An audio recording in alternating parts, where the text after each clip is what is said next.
Hello dear, I am HL sir. Welcome to my YouTube channel Hariom Educational Institute.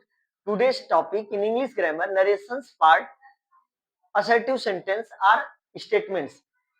Dear friends, this is the first rule of the assertive sentence. First of all, instead of comma and inverted comma, use the conjunction that. Dear students, सबसे पहले कामा तथा inverted comma के स्थान पर conjunction that का प्रयोग करते हैं। यू नो आपको पता है कामा हियर इज एंड इन्वर्टेड कामास, कामा तथा इन्वर्टेड कामा के स्थान पर कंजक्शन दैट का प्रयोग करते हैं। Dear students, there is a second rule of the assertive sentence. If the reporting verb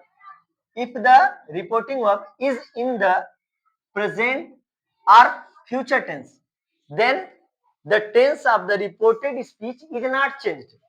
यदि रिपोर्टिंग वर्ब प्रेजेंट या फ्यूचर टेंस में होगा तो रिपोर्टेड स्पीच के टेंस को नहीं बदलते हैं। Dear students, there is the third rule of the assertive sentence. If any object comes after the reporting verb, then the reporting verb is changed as follows. यदि reporting verb के पश्चात कोई object आता है तो उसको हम इस तरह से बदलते हैं, जैसे से को टेल में बदल देंगे, सेस को टेल्स में बदल देंगे, सेट को टोल्ड में बदलेंगे। ये तभी हम बदलेंगे जब रिपोर्टिंग वर्ब के पश्चात कोई ऑब्जेक्ट आएगा। डियर फ्रेंड्स, आइए एग्जांपल के थ्रू समझते हैं। सबसे पहले पहला स्टेटमेंट है राज सेज टू अमन। राज अमन से कहता है मदर इज कुकिंग फूड, माँ भोजन बना रही है। Dear students, this part is reporting speech. जो कामा इन्वर्टेड कामा के बाहर होता है वो रिपोर्टिंग स्पीच का पार्ट होता है। मदर इज कुकिंग फूड जो कामा इन्वर्टेड कामा के अंदर का पार्ट होता है वो रिपोर्टेड स्पीच का पार्ट होता है। तो डियर स्टूडेंट्स, सबसे पहले हम समझेंगे रिपोर्टर क्या है, राज है, तो हमने राज को लिख दिया। अब ये देखेंगे सेज टू, रिपोर्टिंग वर्ब के पश्चात ऑब्जेक्ट आया है, वो ऑब्जेक्ट क्या है, अमन है। तो हम रिपोर्टिंग वर्ब सेज को चेंज कर देंगे।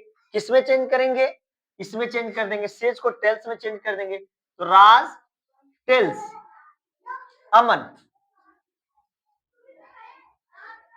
डियर फ्रेंड्स, मैंने बताया यहाँ सबसे पहला रूल कि कामा तथा इन्वर्टेड कामा के स्थान पे, कामा तथा इन्वर्टेड कामा के स्थान पर कंजक्शन दैट का प्रयोग कर देंगे।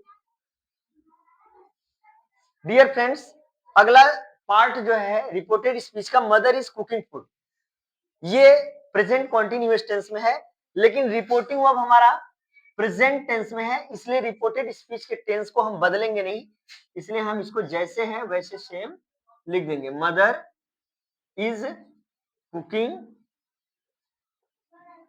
फूड। अगला एग्जांपल है students, he will say Ram is strong in English. Dear friends, he will say this part is reporting speech, ram is strong in english, this part is reported speech। जो comma inverted comma के बाहर है वो reporting speech, जो comma inverted comma के अंदर होता है वो रिपोर्टेड स्पीच होता है। तो सबसे पहले हम रिपोर्टिंग स्पीच को चेंज करेंगे, तो यहां पर हम चेंज करेंगे ही, रिपोर्टर हमारा ही है, यहां पे हम विल लिखेंगे और से हम यहाँ पर लिख देंगे, क्योंकि इसको चेंज नहीं करेंगे क्योंकि इसके पश्चात ऑब्जेक्ट नहीं है। जब रिपोर्टिंग वर्ब के पश्चात कोई ऑब्जेक्ट नहीं आएगा तो हम उसे चेंज नहीं करेंगे। रिपोर्टिंग वर्ब को हम तभी बदलेंगे डियर फ्रेंड्स जब उसके पश्चात कोई ऑब्जेक्ट आएगा। सो कामा इन्वर्टेड कामा के स्थान पर हम कंजक्शन दैट का प्रयोग कर देंगे। This is the first rule. और अगला रिपोर्टेड स्पीच का पार्ट है Ram is strong in English. Dear friends, यहां पर रिपोर्टिंग वर्ब हमारा फ्यूचर टेंस में है, इसलिए हम रिपोर्टेड स्पीच के टेंस को नहीं बदलेंगे, हम सीधा लिख देंगे Ram is strong in English. Now thanks dear friends, अगले वीडियो में हम मिलते हैं।